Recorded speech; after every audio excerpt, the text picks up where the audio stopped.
Assalamualaikum warahmatullahi wabarakatuh. Kelahiran alam semesta dalam perspektif Islam. Allah menurunkan Al-Quran kepada manusia 14 abad yang lalu. Al-Quran mencakup beberapa penjelasan ilmiah dalam tautan keagamaannya. Beberapa fakta yang baru dapat diungkap dengan teknologi abad ke-21 ternyata telah dinyatakan Allah dalam Al-Quran 14 abad yang lalu.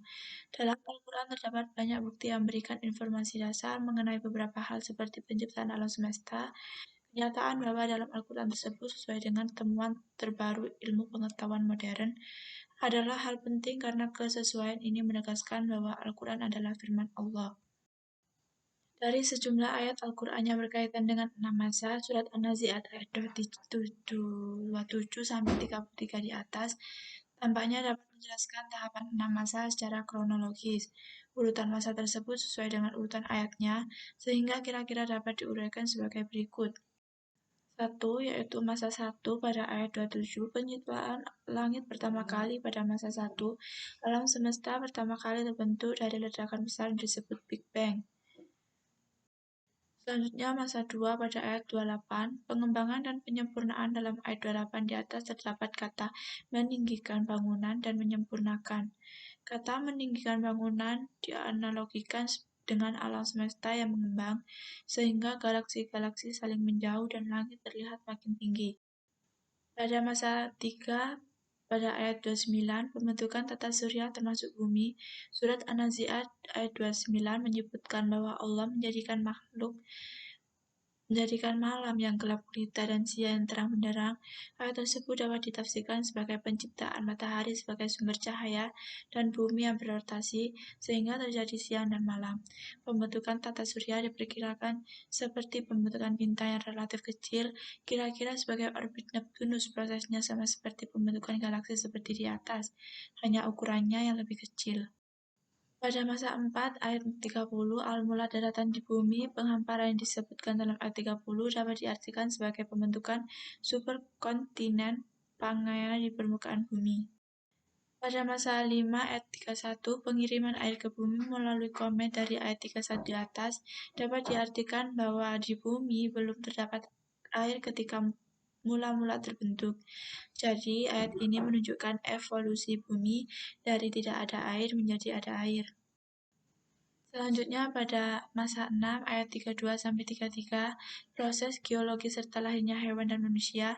Dalam ayat 32 di atas disebutkan gunung-gunung dipancangkan dengan teguh, artinya gunung-gunung terbentuk setelah penciptaan daratan, pembentukan air dan munculnya tumbuhan pertama. Gunung-gunung tersebut dari interaksi antar lempeng ketika superkontinen Pangaea mulai terpecah. Kelahiran alam semesta menurut alamiah modern. 1. Teori bintang kembar. Menurut teori ini, dahulu matahari merupakan bintang kembar. Kemudian bintang kembarannya meledak menjadi kepingan-kepingan karena pengaruh gaya gravitasi bintang yang tidak meledak. Maka kepingan-kepingan itu bergerak mengitari bintang tersebut dan menjadi planet-planet. Kedua yaitu teori nebular.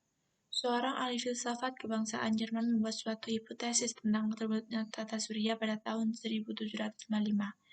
Menurut teori ini, jagat raya berasal dari gumpalan kabut yang berputar perlahan-lahan dan memadat karena adanya gaya tarik menarik dan tolak-menolak dari bagian-bagiannya terbentuklah pada pusatnya sebuah inti.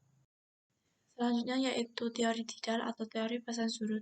Teori ini dipopulerkan oleh Sir James Jeans dan Harold Jeffreys, yang kemudian dari Inggris. Menurut teori ini, gaya tarik bintang yang besar pada permukaan matahari terjadi proses pasang surut seperti peristiwa pasang surutnya air laut di bumi akibat gaya tarik bulan. Selanjutnya yaitu teori terbentuknya alam semesta. Alam semesta terdiri atas mikrokosmos dan makrokosmos, yaitu 1. Teori dentuman besar atau disebut teori Big Bang. Teori ini berlandaskan dari anggota adanya massa yang sangat besar dan mempunyai berat jenis yang sangat besar, meledak dengan dahsyat sebagai akibat dari reaksi inti. Yang kedua yaitu teori ekspansi dan kontraksi. Setelah diketahui radial galaksi menjauhi bumi yang dihubungkan dengan jarak galaksi dengan bumi dari hasil pemotretan satelit, maka disimpulkan bahwa makin jauh jarak galaksi terhadap bumi, makin cepat galaksi tersebut bergerak menjauhi bumi.